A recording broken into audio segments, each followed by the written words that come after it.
it's Natalie, and today we're going to get into the real story of how I was able to lose 100 pounds in 6 months. Not from starvation, not from punishment, but from science, alignment, and a whole lot of self-love. Let's talk about PCOS, cortisol, and Mounjaro, the medication that changed my life.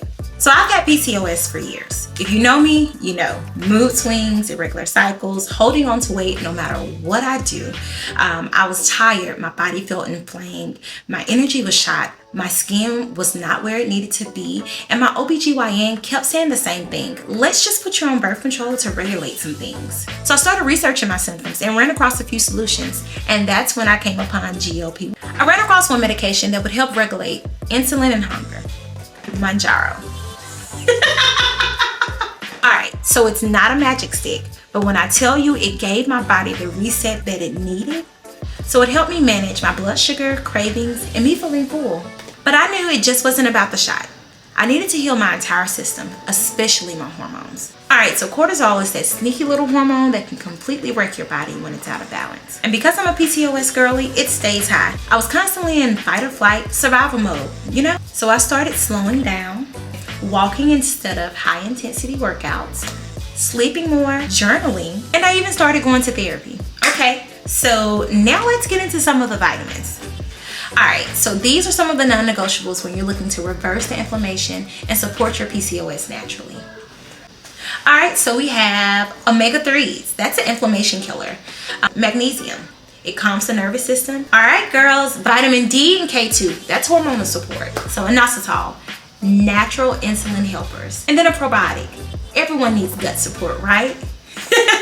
I paired these with Mounjaro and my body finally started healing from the inside out. Your girl went from this to this. I stopped seeing my body as broken and I started listening to what it was telling me. She just needed some help. This journey wasn't about being skinny. It was about being strong, clear-minded, aligned, and happy. So yes, I lost 100 pounds, but I gained a new level of peace, power, and presence. So if you're struggling with PCOS, weight, or feeling like your body's just not listening to you, girl, I see you. What I wish I knew before starting. It's not linear, the weight will fluctuate. You need to eat enough protein, even if you're not hungry. Hydration and electrolytes are the key to managing the side effects. Lowering your stress levels will help your body lose the weight. Supplements support your system, but they're not magic. And another thing, get the blood work ran. Thyroid, vitamin D, insulin, and the list goes on. Tracking, progress, and mindset. Obviously, I didn't weigh myself every day. I focused on non-scale victories. So, energy, clearer skin, getting into the clothes that I couldn't wear before. This journey wasn't about getting skinny. It was about getting healthy and being able to show up fully in my life.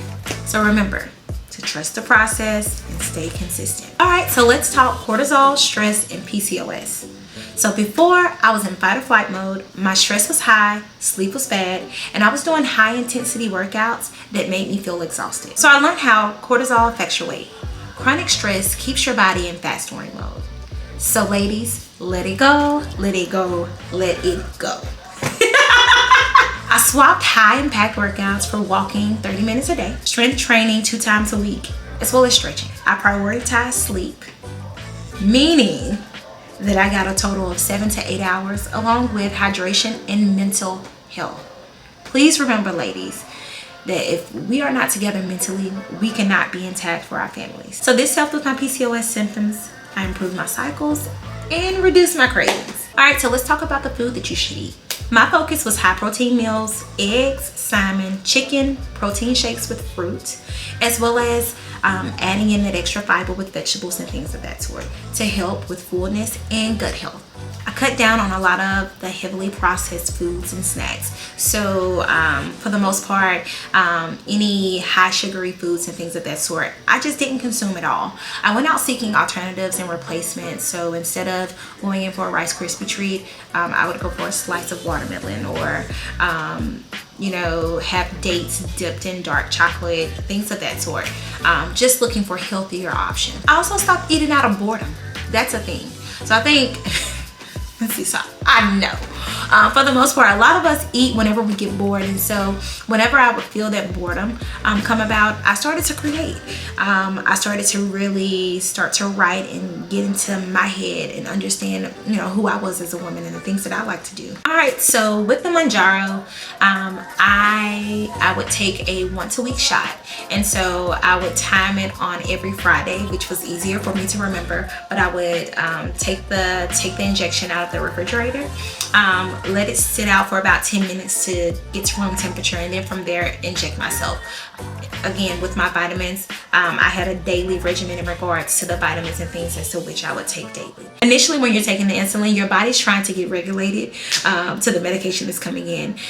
So in regards to running to the restroom, when I tell you it was that movie scene off of White Chicks where you're running into the restroom. So just keep that in mind, that some of the side effects are not pleasant. However, the results are absolutely amazing. Again, initially I think that I started to see results within the third week.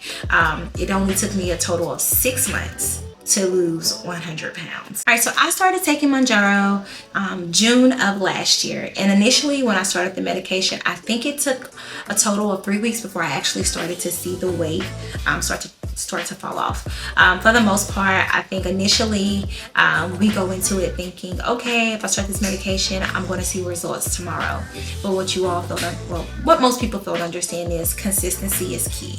Not only did I have to be consistent with the medication as well as my vitamins, but an overall lifestyle change. So again, waking up, being sure that I'm drinking tea in the morning, limiting the caffeine or my sugar intake, as well as the food that I was eating, along with my stress levels. So now, even with me being a busy mom, I have a talk with my children. I'm letting them know, hey y'all, my stress levels are a bit high today. Let's take some time just to reset so that I can regulate my emotions and my hormones for the day. So again, it's understanding that it's okay to set up boundaries as a mom, and I think for the most part, that's something that we struggle with a lot. I know as a mom, I still have my 7-year-old sleeping in the bed with me, and so you all may understand that you get no rest whenever you have those kids in the bed with you. But ultimately, it was me just not standing around when it came to rules and regulations about sleeping in your own space, and me having that time to myself again to recoup, to regulate my emotions, to regulate at the end of the day. And so now she's now sleeping in her own room. I'm now getting that alone time. It's not talked about enough, but as moms, we really want everyone to be okay. We want everybody to feel safe, to feel loved.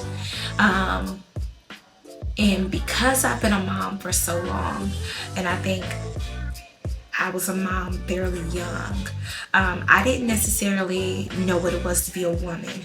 I always knew what it was to be a mom, but I'm just now stepping into womanhood and understanding that it's okay for me to take up space. It's okay for me to have presence when I walk into the room, and also being okay with anyone who doesn't value this new mindset. Okay, don't give up. Find a doctor who listens. Ask about Mounjaro. Get your vitamins. And give your body grace. You're not lazy. You're not crazy. It's just time to heal.